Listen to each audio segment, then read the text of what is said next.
début de cette justice, il faut frapper même. Il y a eu des personnes qui se comporter dans le comportement et le trafic d'influence. Babandi, on a sommé. Comme enseignant, ça ne sert à rien. Donc, on a des démons de séparation, on a des cash. Ça ne sert à rien. La manipulation politique, il y a des gens qui autrefois que je m'y mette, que les caméras quittent, Bisotovan.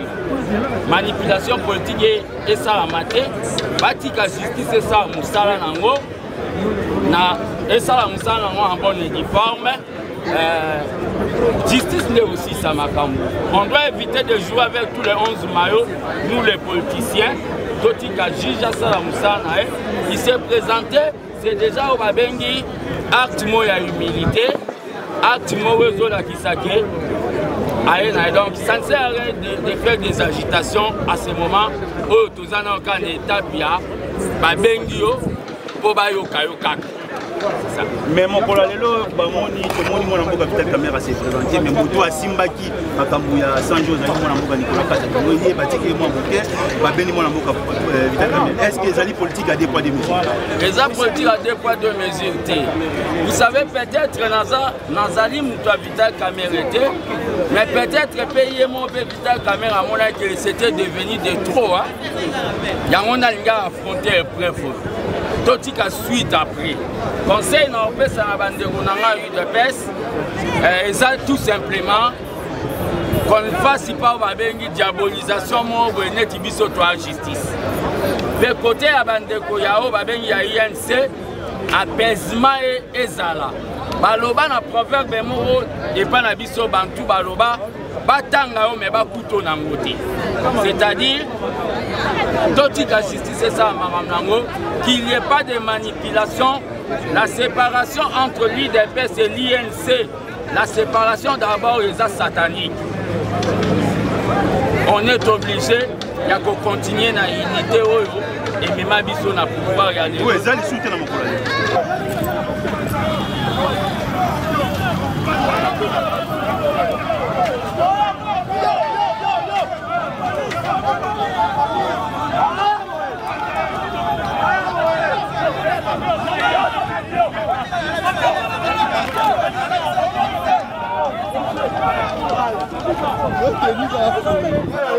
Alors, on tokena Nairobi. Bazala bango de Nairobi. Batutu ba oloba bazala na Nairobi te. On ne doit pas au balobi tocha au babengi la charrue devant le bœuf. 2023 dans Tokomi Angote. Tokomo loba déjà 2023 aux la jaune to chocolat. Non. Puisque c'est un état de droit. Il a milité pour cet état de droit. Il s'est Ngandou est même mort. Tu as assassiné tout jeune qu'il était à cause de l'état de droit. Voilà pourquoi il a répondu à cette invitation avec sportivité, puisqu'il est directeur des cabinets des chefs de l'État. Il n'y avait pas eu un gouvernement pendant 8 mois. Il y a eu 100 jours du chef de l'État. C'est lui qui a piloté, c'est lui qui a géré, c'est lui qui a coordonné l'action. Pourquoi? C'est lui qui a initié. Voilà pourquoi il est appelé, invité comme renseignant pour venir apporter certaines lumières dans certaines zones d'ombre, ce qui est une pratique démocratique d'un état de droit normal. Même lui, je sais que Félix à un moment donné, il n'a pas cru en lui. Mais il y a quelqu'un qui a cru en lui. Il a dit, toi, tu peux devenir chef de l'État. Et je vais te soutenir. Et tu vas le devenir. Aujourd'hui, il est devenu. Mais comme les aigris, ils sont toujours là pour chauffer les chauds et les froids. C'est comme ça qu'ils sont en train d'influencer certains esprits faibles. Mais ils oublient qu'en tant que directeur du cabinet chef de l'État, il a répondu à une invitation du juge. C'est le début et le commencement de beaucoup de choses. On a dit autrefois qu'on ne va pas fouiner dans la vie des gens. Mais pour cette fois-ci, nous allons fouiner qu'eux aussi supportent cette pratique démocratique qui ne disent pas c'est une instrumentalisation. Mais nous, on n'est pas instrumentalisés. Nous avons répondu bien qu'eux aussi, à leur tour, répondent aussi sans casse. Et nous avons vu la fin de Kabila. Tout le monde a vu la fin de Kabila. Il a vu la fin de... Si Tshisekedi Félix veut tenter aussi cette aventure, il verra aussi sa fin. Puisqu'on ne peut jamais trahir une alliance. Kamer n'a pas trahi l'alliance. Mais si les autres veulent trahir l'alliance, lorsqu'elle est trahie, ça se paye cash. Nous avons vu la fin de Kabila dans ce pays. Qui n'a pas vu Kabila pleurer? Qui n'a pas vu Kabila gémir? Si Tshisekedi Félix veut tenter à une deuxième aventure, et ça lui apprendra. Invitation, ça qui n'a répondre depuis 13h. Maintenant, avant 13h, parce que les alliés pour l'invitation, pour répondre à quelques soupçons contre lui. Oui.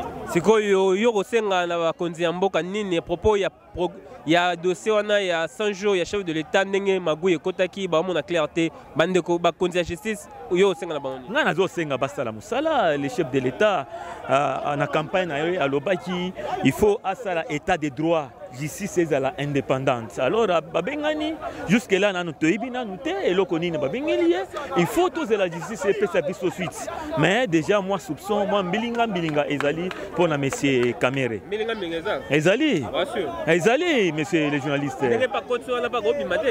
bon la justice c'est ce qui ezali na à se reprocher de l'autre côté à kozonga pa na ye ce qui mbilinga ezali justice osala musala na ye monsieur les journalistes. Celui qui va oser, ça va péter. Avec caméra. Avec caméra, tu comprends le comportement. Merde.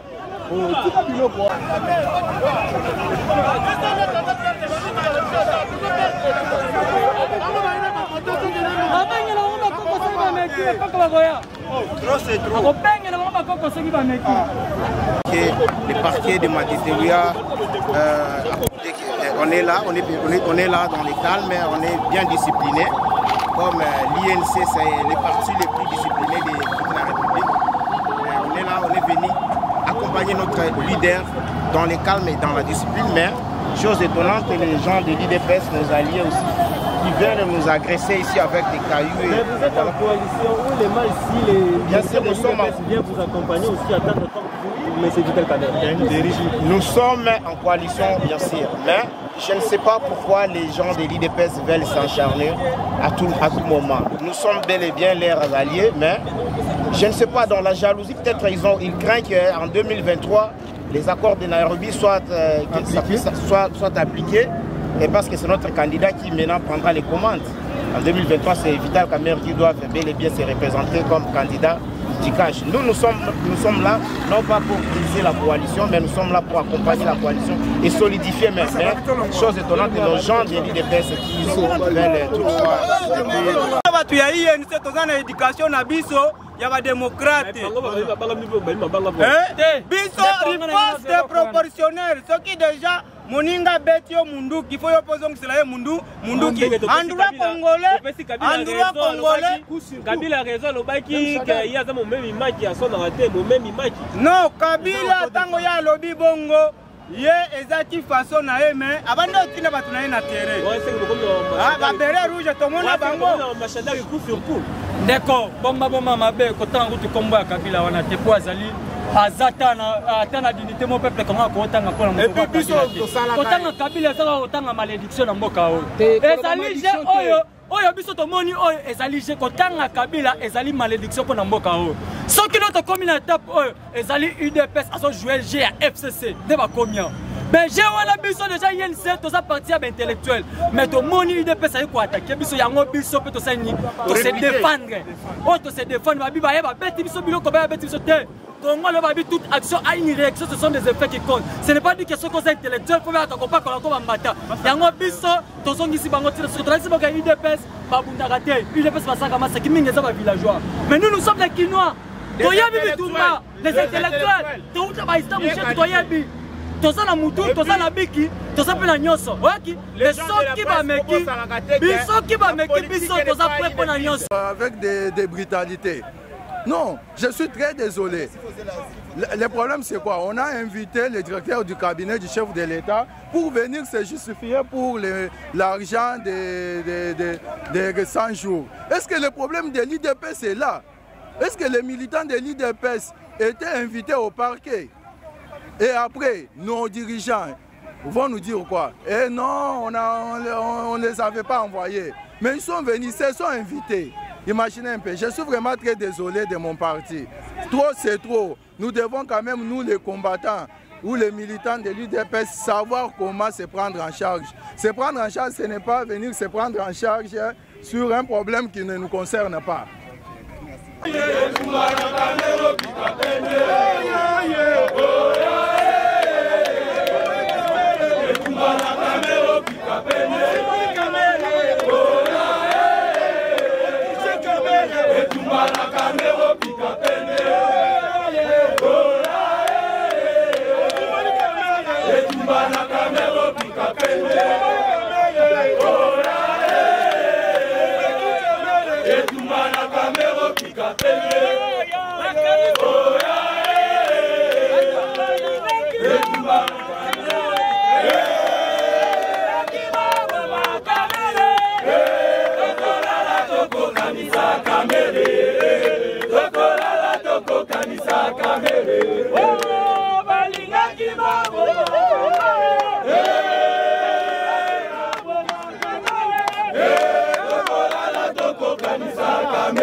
Sakola 2023 Kamere président 2023 Kamere président 2023 Kamere président Kamere président Kamere président Oyo afingi Kamere Bisopeto fingiye Oyo afingi Kamere Bisopeto fingiye Oyo amake Kamere Bisopeto manke Oyo Kamere Bisopeto fingiye Sokomoi Kamere Bisopeto boyo Sokolingi Kamere Bisopeto lingio Sokomoi Kamere Bisopeto boyo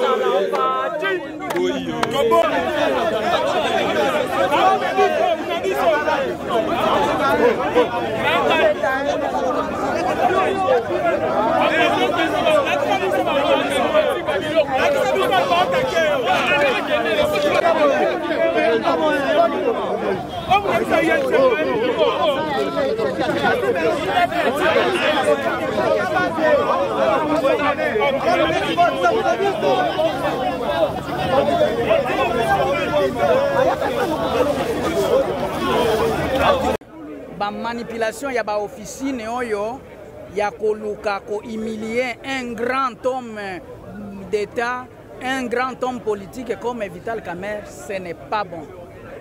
Que cela s'arrête. Sinon, ça peut aller très mal. On n'a pas besoin de ça au moment où Tozabi Sonyo Soko Sangana pour lutter contre ennemi invisible, le coronavirus. Oyo mokili mobimba. Batiki babuzo bana bango nyonso batiki ba justice etiki pona kobundisa nano bokono wana elelo un groupe d'individus basangana pona koluka ko troubler le peuple congolais ba oyo baza nano kolite pona bokono wana.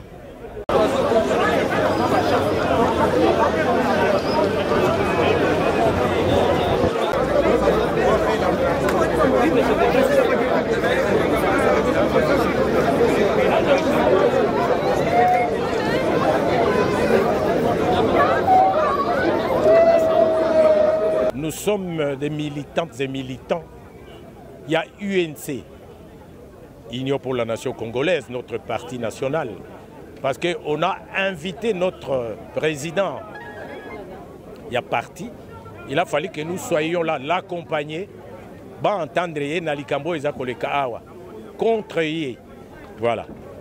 Je ne suis pas d'accord dans la question d'ailleurs. Je vous réponds par une réponse de question. Pourquoi je le dis comme ça? Il y a papa Moko Abana Rosala Pendengewana avec raison. Ce n'est pas notre membre et la coalition qui nous a accusés ou qui a accusé notre autorité morale, qui est Vital Kamerhe. Non. Je ne sais pas d'où vous tirez cette assertion-là, cette version-là. Bon, moi, je me dis tout simplement que, comme on dit dans un état de droit, c'est la justice qui élève une nation. Biso batuaye nse, tozabato tolingi justice. Tondimi, chef na biso, autorité morale, parce que ce qui est bengi, il faut qu'elle a se justifier, parce que mon condé a koye bandenge a kosala, baki maka justice, Mais il n'était pas de la même manière, de cette façon. Le gouvernement parce que le conseiller Louzolo, pour ne pas le citer, a salé plusieurs dossiers, plus de 25. Il y a bateau incriminés, mais ils n'ont jamais été inquiétés. Voilà. Je vous réponds en tant que secrétaire général adjoint de l'UNC. Encore une fois, il faut laisser la justice faire son travail. Il faut que la vérité éclate. Nous ne pouvons pas marcher contre une décision judiciaire ou du parquet, n'est-ce pas? Bon, si notre autorité morale, il a été invité ou convoqué ici, il faut qu'il se présente. Nonobstant, coronavirus. Voilà. À Koki Kotikate Koya, et si la justice a entendre, parce que coronavirus est allé, et qu'on a prétexte. Regardez d'abord mon habillement, mon accoutrement. Regardez mon accoutrement. Je pense que vous avez la réponse. Et personne n'a vérifié parmi toute cette masse pour savoir s'il n'y a pas de membre de l'UDPS ici. Et tel que je suis bien habillé, vous avez la réponse. Azali ko apprécier que non, na dossier tel, nazali na posana yeba makambo mususu nazali ko komona ke ezali flou. Nde na bengisi mutu tel a ko pesa ngai ba renseignement na likambo songolo to na likambo pakala. Convocation ezali soki basale osala mbeba babe moko ezali na kombo na yo. Nde magistrat instituteur akosala RMP numéro ya dossier na yo pour convoquer yo pour répondre à la justice. Mais dans les cas sous examen, tous ana invitation, tous ana convocation té. Moi na mboka, azali président national ya INC, ailleurs ko pesa na ba juzi likanisi to makambu o ezalaki o esekingi ke ye apesa ba éclaircissement na dossier oyo. Yango to biso ba militaire INC to ko accompagner président national na biso. Soki parquet a moni mbeba atindi convocation, soki a moni mbeba te atindaka invitation, soki dossier ezali na o babengaka RI. Mais dans tous les cas, soki mutu azo exercer ba fonction na mboka ya minene, ba fonction na mboka, parquet akoki komona mbeba, mais lokona ko respecter fonction na ye, atindelaka ye invitation. Mais yango elingi koloba soki naza na parquet te elingi koloba il faut tous tia na mutu que principe ya présomption d'innocence il faut la respecter. Principe ya innocence elingi koloba que mutu nyonso yo bazo benga ye na la police na parquet ezala qualité na ye bobele juge ndako koloba que mutu wana zali coupable. Mais mboko biso tolingi tozo luka biso nyonso état de droit. Na yebi etende ko kamere na yepo abundaka etumba. Abundi etumba pe azo continuer ko bunda pour na installation ya état de droit na mboka. L'égalité de tous devant la loi. Voilà pourquoi yemo ka yeko répondre. Yemo ka yeko répondre. Soki mparka moni mbeba parquet qu'on soit à disposition. Bisognos tozo luka état de droit. Totika kosa la politique ne sika esengi politique était. Hein? Nazolo balokola molobeli ngai naza avocat. Nazolo balokola molobeli, nazolo balokola partisan te. Na lobby parquet soki amoni que mbeba ezali, parquet kozwa ba mesure na ye. Soki parquet amoni mbeba ezate, parquet a reçu ba disposition na ye. Na kanisi toyokani.